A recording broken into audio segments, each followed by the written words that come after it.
les va? Bienvenidos a un nuevo programa de Impulso Vital. Hoy estaremos hablando sobre autismo junto a la licenciada en psicomotricidad Virginia Solfanelli. Continuaremos aprendiendo sobre el sistema Oligoscan con el doctor Gustavo Patiño. Nos cuenta qué son los metales pesados y cuáles se detectan con este sistema.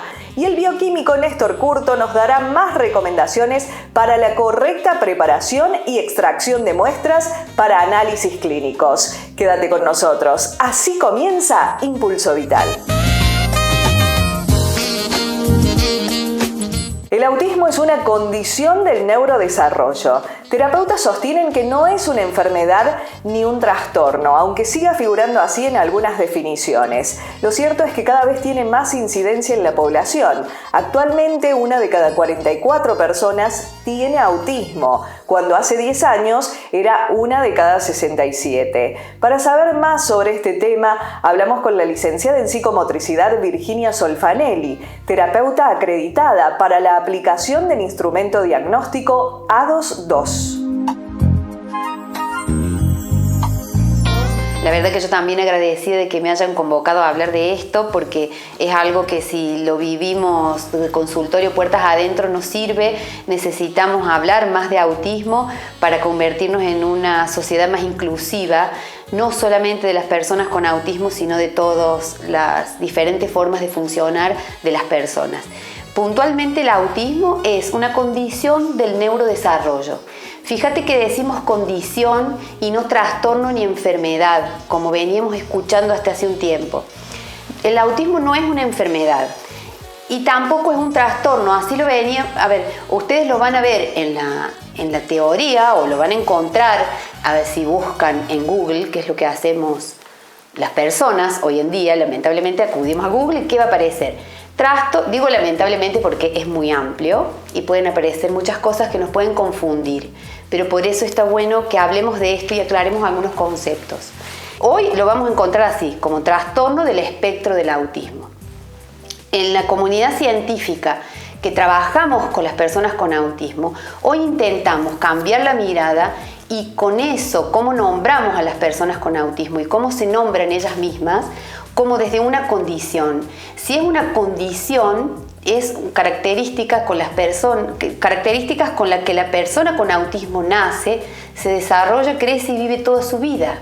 Entonces es constitutivo de esa persona su manera de funcionar, de pensar, de sentir y de percibir el mundo. Entonces, esta condición del neurodesarrollo en las personas con autismo provoca que tengan una manera particular de pensar, sentir y estar en el mundo. Si nosotros los miramos así, nos relacionamos con ellos desde otra perspectiva. No es un trastorno porque vos tenés algo malo. Fíjense que la palabra trastorno nos convoca a pensar algo como medio negativo, y es lo que intentamos erradicar.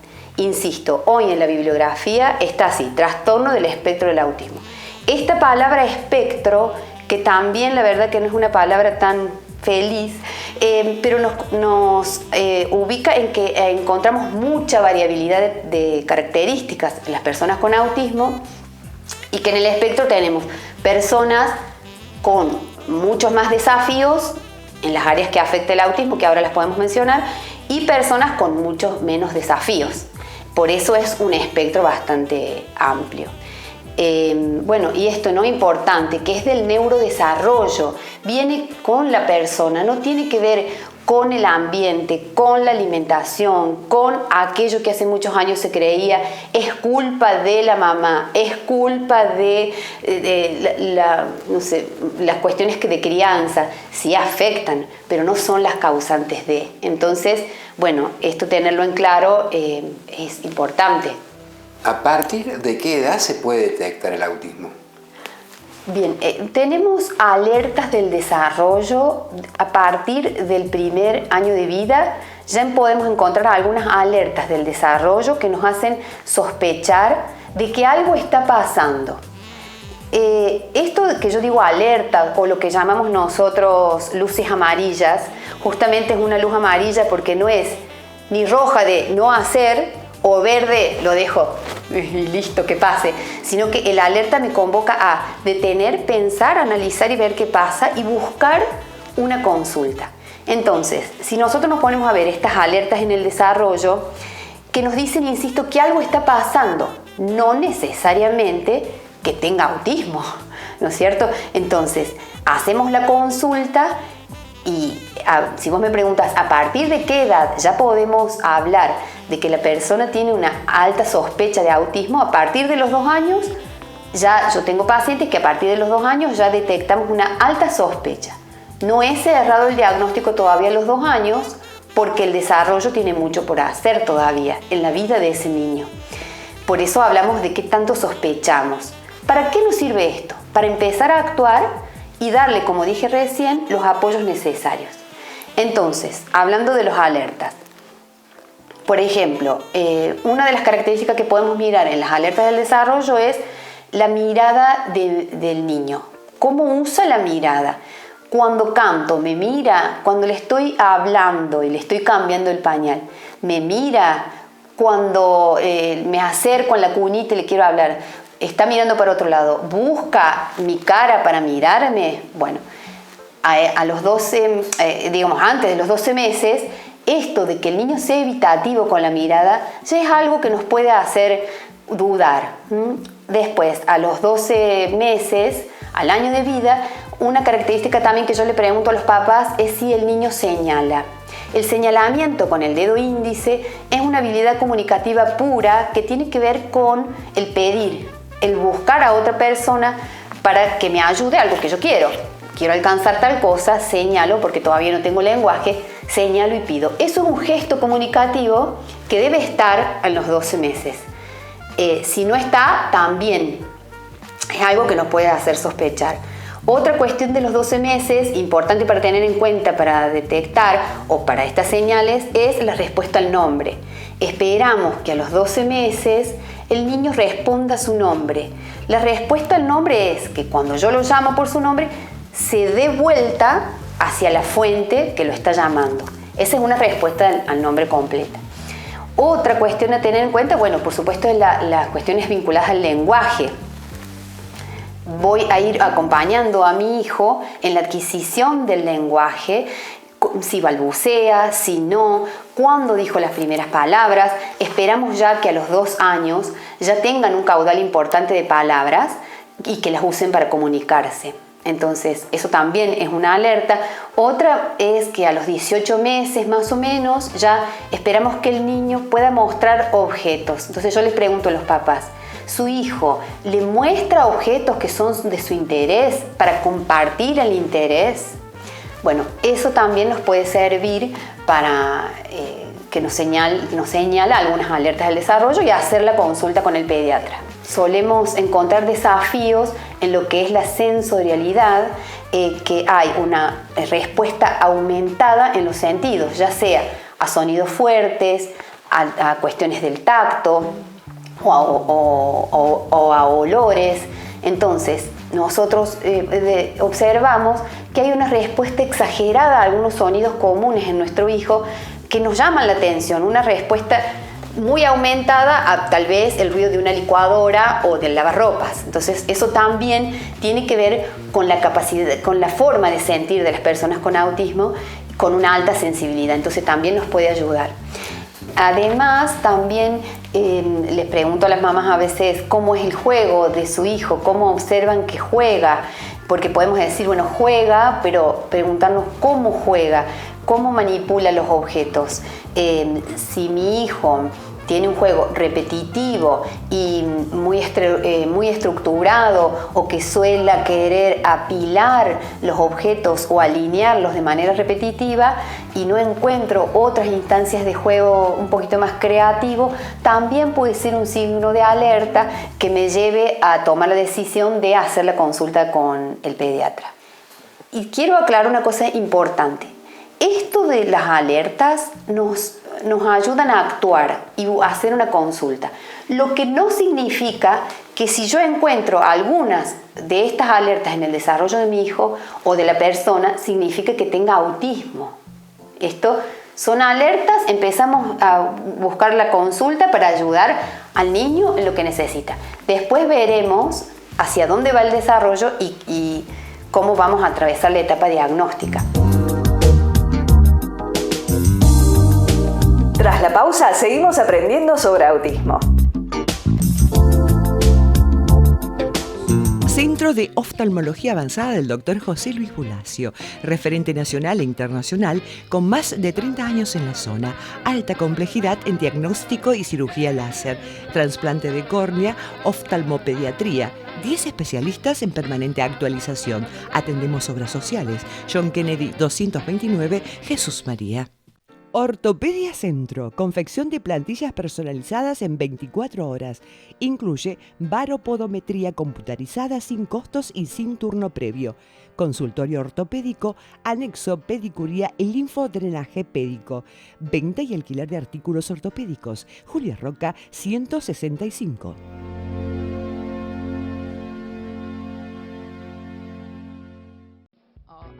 Doctor Federico Centeno, médico cirujano, especialista en cirugía plástica, estética y reconstructiva. Nariz, mamas, abdomen, orejas, párpados, lifting, lipoaspiración, peeling faciales, medicina anti-age, chips hormonales inteligentes. Hablamos de perfiroplastia, es el análisis de un rostro en sus diferentes aristas. Cuando vamos a operar una nariz es importante que analicemos también el mentón y la papada, porque es posible tener que combinar las tres técnicas para que se luzca realmente el resultado. Doctor Federico Centeno, más de 20 años acompañando el crecimiento estético de nuestra zona. De Bayana, almacén natural. ¿Tenés necesidad de un cambio? El estrés, la rutina, las obligaciones hacen que llegues cansado, alterado y nervioso al final del día. Proba con un cambio natural. Vení a De Bayana que lo vas a encontrar. Un paraíso natural en pleno centro. Julio Arroca, 466, Jesús María. Vuelve a Ofertón. Aprovecha los mejores productos de Córdoba con descuentos online. Del 25 al 27 de julio, ingresá a ofertón.cba.gov.ar. Accede a ofertas increíbles y planes en cuotas en todos los rubros. Ofertón, bien cerca tuyo. Gobierno de la provincia de Córdoba. Entre todos, hacemos.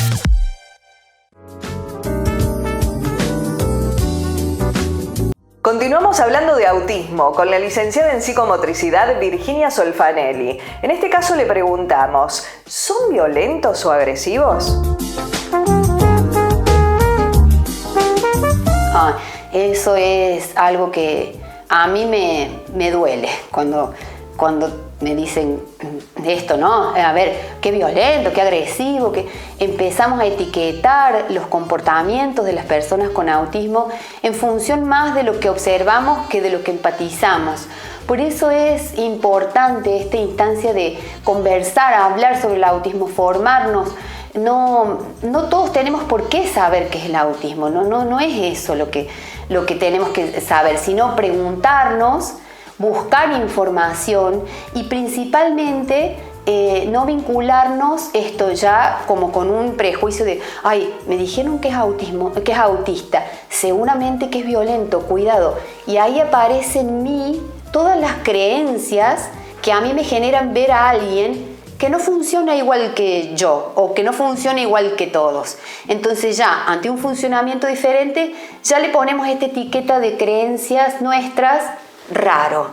Ya es raro, entonces raro, algo negativo, entonces yo, ¿qué hago? Me distancio y me parece extraño. Entonces lo que yo convoco es a que nos vinculemos con las personas con autismo de manera amorosa y respetuosa, porque no son violentos.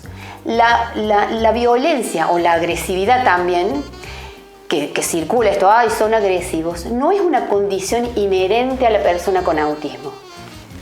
Vos me podés decir, bueno, sí, Virginia, pero yo lo he visto en el aula, que se enoja y empieza a tirar los objetos, por ejemplo. Bueno, ese es un comportamiento particular de ese niño en esa situación. Lo que tenemos que hacer es tomar ese comportamiento como una forma de comunicar algo que le está pasando en esa situación y que él de otra forma, más apropiada, más ajustada al contexto, no lo pudo hacer. Entonces aparece la respuesta en el cuerpo o en los objetos. Entonces, La respuesta fue algo que no fue agradable y no estuvo bueno, corrió riesgo él, a lo mejor, o un compañero. Hay que intervenir, no digo que no, pero según cómo lo miramos, tenemos que mirarlo como una manera que está comunicando. Preguntémonos qué pasó antes para que otra vez no nos pase y ayudémoslo a canalizar esa incomodidad que posiblemente le pasó algo a nivel sensorial o una situación social que no pudo comprender, o se sintió a lo mejor incómodo porque un compañero le pidió algo o le mostró algo y él no supo cómo reaccionar. Entonces ahí, y eso yo creo que nos pasaría a cualquiera. Imagínense ustedes si están en otra cultura y no saben interpretar los códigos de otra cultura, seríamos disfuncionales y nos pondríamos nerviosos. Si yo llego a China y no sé hablar el idioma, me voy a poner tensa, me voy a poner nerviosa, me va a hablar uno, me va a hablar otro y en un momento voy a decir, no, basta, o voy a explotar, digamos. Entonces, comprendámoslos desde ese lugar, porque ellos tienen importantes desafíos en comprender el entorno, en ajustar el comportamiento del entorno, en ser asertivos en eso y en interpretar qué se espera de ellos en las situaciones, por ejemplo, del aula o de un recreo o de un cumpleaños. Por eso lo que tenemos que hacer es acercarnos de manera amorosa, respetuosa y si podemos manifestar alguna pregunta, que ellos nos digan qué quieren o qué les pasa y codificar lo que está pasando, que a nosotros nos parece algo lógico porque nuestro cerebro nos lo informa de manera intuitiva. A ellos les sirve que les codifiquemos la situación social armándole cómo comportarse en tal situación. Simple, es la hora de la torta, ahora hay que cantar. Yo le estoy codificando lo que hay que hacer y eso a él le sirve, le baja la ansiedad y se comporta de una manera más funcional en la situación. Hay mucho para aprender sobre autismo, por eso en el próximo programa seguiremos tratando otros aspectos que por cuestiones de tiempo no pudimos abordar hoy. Muchísimas gracias a la licenciada Virginia Solfanelli por su participación aquí en nuestro programa. Seguimos ahora con el micro del doctor Gustavo Patiño, profesional que practica la medicina integrativa. En este caso nos cuenta más sobre el sistema Oligoscan.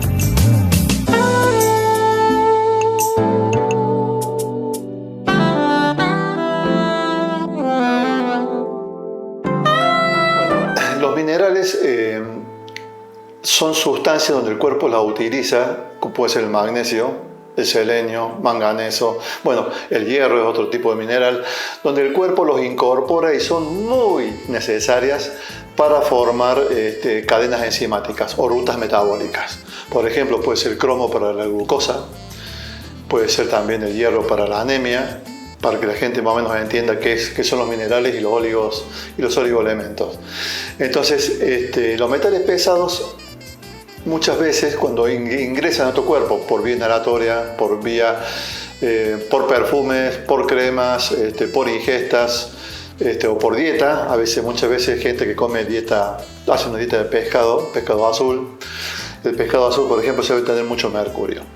Entonces, para poner un foco, para complementar esto, lo que yo quiero decir es que cuando hacemos una monodieta, si yo ingiero continuamente mucho pescado o consumo mucho mariscos, mi cuerpo se estoquea en mercurio. Entonces, ese mercurio que yo lo voy acumulando en el cuerpo, posiblemente en sangre me dé un valor normal, pero mi cuerpo en el tejido graso, cerebro, en la panza, en toda la región grasa, en las mamas, se me va a acumular. Ese mercurio es muy tóxico. Entonces, mi cadena metabólica, mis enzimas, en vez de usar, por ejemplo, un selenio para la tiroides, en vez de usar el selenio para el sistema inmunitario, mi cuerpo empieza a usar, porque es muy parecido en la conformación de la molécula, empieza a usar el mercurio. Entonces, esas proteínas, esas cadenas metabólicas quedan totalmente inhabilitadas o enfermas y hay que empezar a pensar en ese tipo de situaciones cuando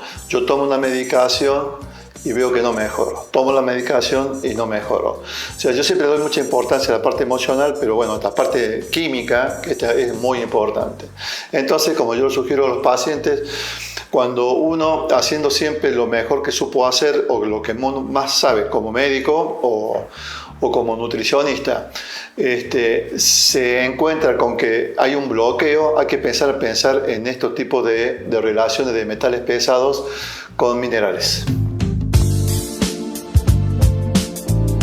Consultorios médicos privados Jesús María, profesionales con formación y experiencia internacional, la mejor atención para su salud. Clínica médica, medicina ortomolecular, oftalmología, odontología, cirugía plástica y estética, auriculomedicina, Boulevard Agüero 487, turnos al 3525 44 45 50. Sinzacate cuida la salud de su pueblo.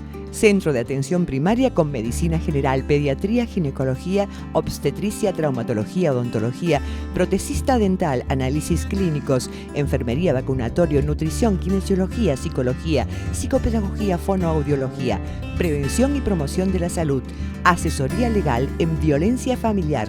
Atención permanente de lunes a viernes de 7 a 18:30 horas. Dirección de Salud de la Municipalidad de Sinzacate. Doctor Federico Centeno, médico cirujano, especialista en cirugía plástica, estética y reconstructiva. Nariz, mamas, abdomen, orejas, párpados, lifting, lipoaspiración, peeling faciales, medicina anti-age, chips hormonales inteligentes. La ginecomastia es el acúmulo de grasa en la región mamaria. Incomoda mucho a los hombres, fundamentalmente a los jovencitos.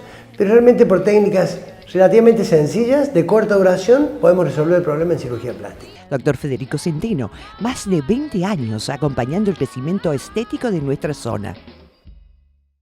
La Municipalidad de General Paz es referente en materia de salud en el norte provincial. Contamos con uno de los más completos dispensarios con guardia permanente las 24 horas de lunes a viernes y atención también los fines de semana. Clínica médica, pediatría, medicina familiar, cardiología, odontología, odontopediatría, ecografía, fisioterapia, psicología, laboratorio, fonoaudiología, podología, radiología, nutrición. Más de 35 personas, equipamiento de avanzada y 3 ambulancias, una provista para situaciones de urgencia. Municipalidad de General Paz, al servicio de nuestros vecinos. No siempre somos conscientes que una incorrecta preparación para un análisis clínico puede incidir en el resultado. Por eso el bioquímico Néstor Curto nos brinda más recomendaciones en este caso para la realización de un examen urológico. La colaboración del paciente en cuanto a la información para con el bioquímico. Otros ejemplos que se me vienen que son... A diario tenemos estos inconvenientes. Por ejemplo, habíamos hablado del tema de los urocultivos, que el paciente concurre con una muestra para ver si hay una infección urinaria. Muchas veces el paciente va al médico y le receta un urocultivo y automáticamente le receta un antibiótico para que lo tome posterior a la recolección de la muestra. En ese caso es muy importante que el paciente traiga anotado cuál es el antibiótico que el médico le receta, porque hay una inmensidad de antibióticos para chequear y el laboratorio, si tiene una orientación del médico sobre cuál antibiótico es el que prefiere o cuál es el que está pensando en darle al paciente, es una información importante a la hora de probar determinado antibiótico para ver si funciona o no para esa enfermedad. Muchas veces el paciente viene y nos dice: yo tomo una pastillita de color amarilla, y bueno, eso obviamente que no nos da mucha información al respecto. Puse el ejemplo de los urocultivos, pero hay un sinnúmero de análisis que necesitamos información. Por ejemplo, me viene a la memoria ahora los pacientes que son anticoagulados. Hay análisis que se están diseñados o se hacen exclusivamente para controlar la medicación de pacientes anticoagulados.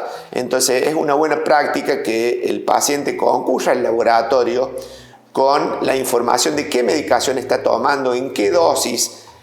Muchos pacientes, a instancia de recomendaciones de los médicos, suelen traer una libretita donde tienen anotadas las dosis que toman del medicamento y al lado se va colocando el resultado del análisis para que de una manera rápida el paciente y el médico tengan un informe y un monitoreo de su situación.